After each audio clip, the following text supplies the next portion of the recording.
The next question is how to decide which startup will become successful and which not. That's a very interesting question because obviously a lot of the KPIs we know or we might know probably won't work. It would be interesting to find out how do people that know how it's done analyze startups that work. Ladies and gentlemen, all the way from Early Bird, super happy to have him here, Christian Nagel. Welcome on stage and a clicker for you. Thank you. Thank you very much. Thank you.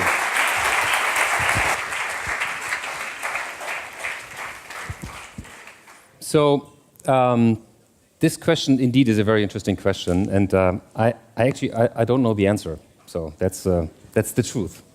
But obviously, if you don't know the answer, you at least try to get closer to an answer and try to find out what it could be. And so the question is really how to find this. And I explain you in a minute why. And everybody's talking about this, and you probably can't hear this, that we need more unicorns and so on, that unicorns are so important. But it's true. They are important. And although unicorns may be a bit overvalued these days, it's still this venture needs this. And I'll tell you in a second why. But to really find them, in terms of knowing which one will be the unicorn, it's impossible. You just don't know it. As we don't know it, the only thing, this is the way we work, we try to at least estimate how it could be if the main ingredients are there. So the main, so to say, parts which could give you indications if it could become a unicorn or not. And I will guide you through what in detail it could be. But if we would know it, we would not need a portfolio. We would probably just need to do one investment per year, and our investors would be happy. Obviously, that's not the case, so that's the reason why we don't know the answer. And also, from seed to unicorn, it's 0.9%. So just not to frustrate you here, but that's CV Insight figures. The likelihood increases if you get financing from a good VC. Then this increases to, let's say, 1 out of 30, 1 out of 20. That's the ratio VCs are having, good VCs are having. So that increases. So if you once you get financing from a good VC, this likelihood increases by far. But as said, from the seed money, from the really early money to get there, it's quite a small likelihood. So what does this mean now? We quickly understand venture capital, and maybe it's a bit too many figures and numbers here, but the basic saying of this is the following. If you invest, and that's a typical portfolio, if you have a 100 million fund, and I'll be very open and transparent because it's important to understand how VC works. If you have, let's say, a 100 million fund, you probably typically do 20 investments. And out of these 20 investments, you have a success rate of 20%. Maybe 25, maybe 15, maybe 30, but in this range. So you need out of this 20, you need 4 basically, which create the return, provide the return for the investors.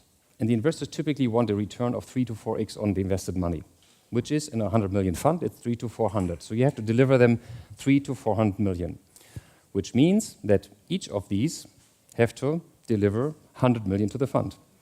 Because, and this is the middle part you don't need to worry about, it doesn't matter in the end. There may be some investments which are good, which earn maybe 2 times the invested money and so on, but they don't matter in the end. And for providing, as said, these 4 investments, they have to return 100 million to the fund. This 100 million to the fund means, and typically we don't own the company 100% because that wouldn't be the VC game. We want you basically to own most of the company, even still in exit. We typically own something like between 20 and 25%, and if you then do the math, these companies, each of these companies has to be valued at least 500 million. So it's not right a unicorn, but it's getting in this direction. That shows you, this little math shows you that these unicorns are absolutely needed to make venture capital work, and so there's no way around. This math applies to smaller funds. They may not need this size of unicorns, but in the end, to attract investors, they want to invest larger amounts of money. They want to invest in funds, and they only do this if they get these returns, which means there have to be some unicorns in the fund. So now how to identify, to come back to the question which we don't have an answer to, but what I did here is I try to present you a perfect pitch deck, so to say, with the ingredients where we check whether it could become a unicorn or not. So first of all, is it disruptive? Are you really solving a problem? In many cases, you don't solve a problem, or we see many not solve. It's a bit better, you know. It's a slight improvement, but it's so important that you really solve a problem, or can really be classified as disruptive. Really change something. That can be on the technical side in terms of really an improvement, or can be also a business model improvement. So now you can ask yourself, what is so disruptive with number 26 or with Movinga? Well, it is in a way. Movinga is transforming the whole way of moving into the digital age without having a lead, without leaving you with a bad customer service of a moving company. Is it disruptive? Yes, it's enough to build a unicorn, I'm very sure. Number 26, the same. What is really different here from other apps? It's different because they just, everybody loves it, and the product is so good that everybody is downloading it. So the number 26 spent hardly any money of basically getting customers on board. So there must be something which is disruptive, which is at least so different that there's a big scaling visible already now. This is a very important point. It's called lock-in, and it's very important to understand what we mean with lock-in. And there are two different ways of creating a lock-in. The one we call is the backward-looking lock-in, and the other is the forward-looking lock-in. And both are very important. And the backward-looking lock-in is pretty simple to understand. It's basically, if you have a customer, the customer does not leave because he's locked in somehow. You can get there by providing data, which you would lose if you would lose your customer. There are different ways of getting there, but that's a backward-looking lock-in. Even better is if you have a forward-looking lock-in, meaning that the next customer, the new customer you want to win, has to basically go with you because you can give him more due to what you have, data or whatever it is, than he would get from anybody else. And that's very interesting. For instance, marketplaces typically have a lock-in. You go to the marketplace where you have the largest liquidity because there you can obviously find goods or can sell goods. This is a typical case where you can create also forward-looking lock-ins. Network effects, for instance, are forward-looking lock-ins. Facebook, you go to Facebook because all your friends are there. It's an old story, but still true. So that's the way these forward-looking lock-ins, and we like them very much because they can create value. They can help scaling faster. They can help getting customers cheaper than others get because it's viral in many cases. That's a very important point, and this is something we look into. And if you have this, that's very good and can be very valuable in the end. And defendable. It's about basically building something which is defendable in the end, because if you have something which is defendable, that can create value, and that's being basically also paid up then. Market size, I don't want to go too deep into market size. It has to be large. We always said at least $1 billion, if not more. 10 billion is better, because if you want to create $1 billion+ valued company, obviously you need large markets, otherwise it's just not possible. In some cases, even markets, you don't know. And what we see, or two points to this, in some cases markets are described wrongly because we are only interested in the real market in terms of what do customer pay for your service? What do you really have as revenue? And this basically this defines your market, and not the general turnover you make, for instance. It's basically if you have a business model where you earn a provision, it's the provision defining the market. It's not the revenue you define the market. So this is often seen differently, and market size is important. Some cases it's also interesting if there is the market not existent. So we see cases where you're only with a product create a market. That's also very interesting. The lasting differentiation. So you need to have something which can basically where can build barriers to enter.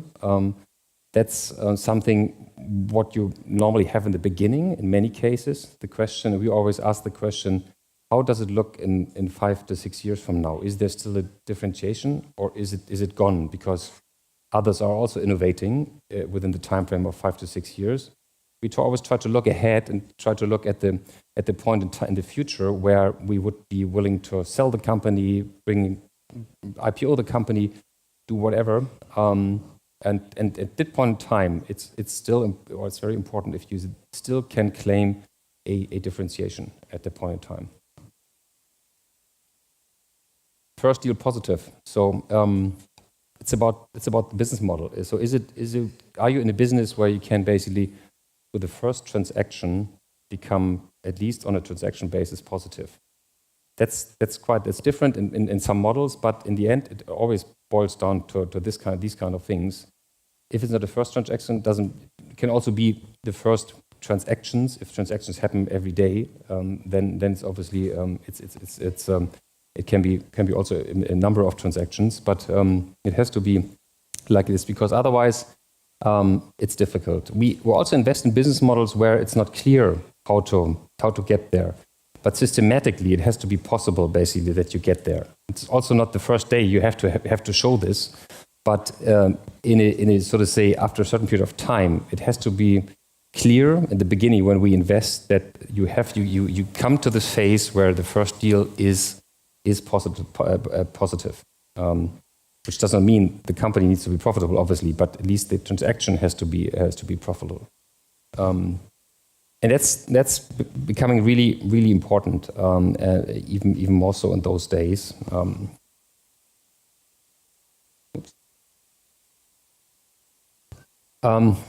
Decreasing a customer acquisition cost. That's something you typically start with very high customer acquisition costs because you have to improve your online activities. You have to basically the funnel is not right. You're not converting everything, but that's in the end quite important that you can show that these customer acquisition costs are decreasing over time because you will, even if you have a new product, you will be faced with competition, which will raise the customer acquisition cost because you're basically going after the same customers.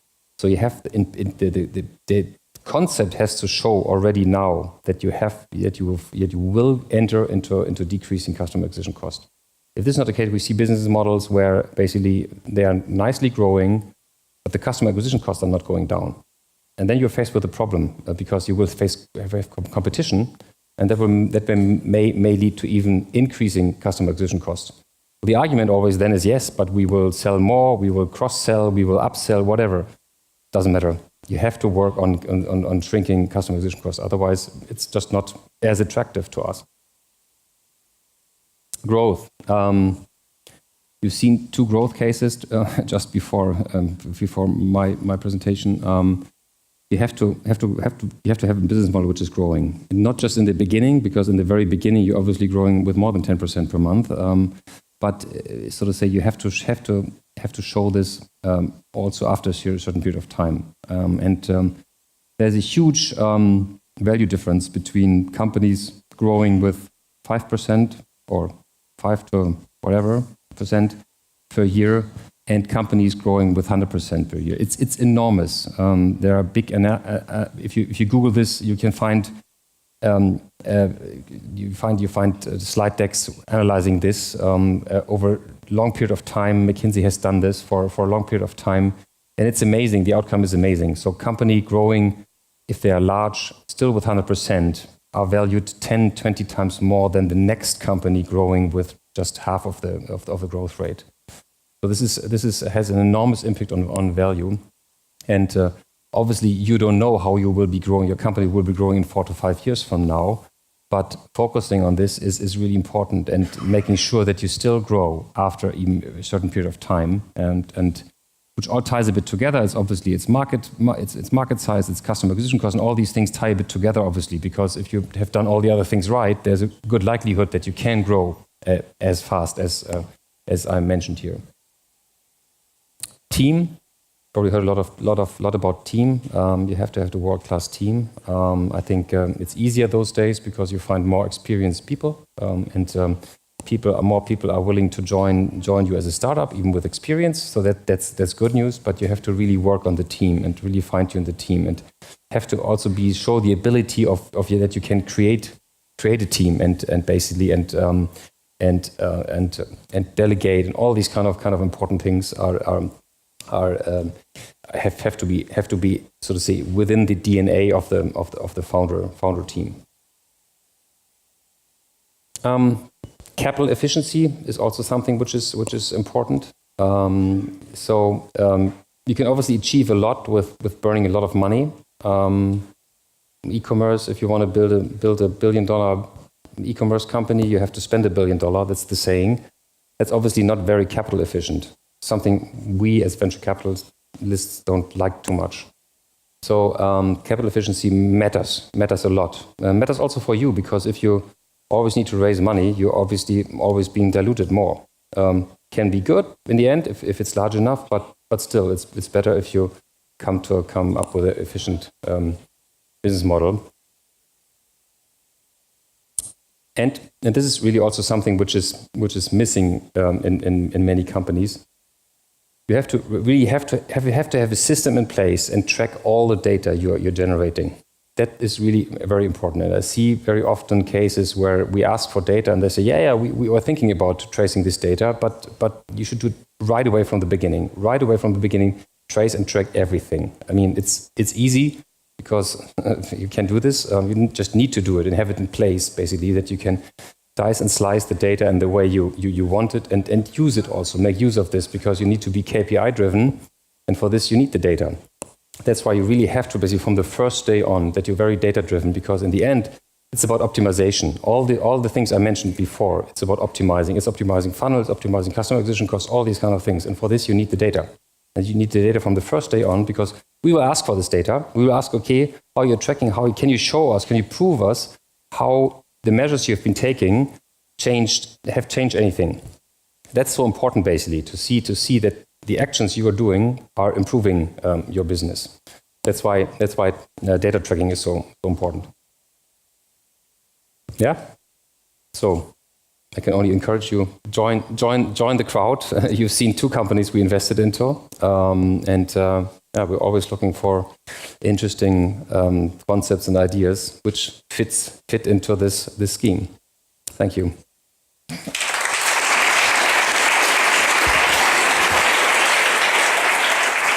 Thank you very much. Thank you very much, Christian.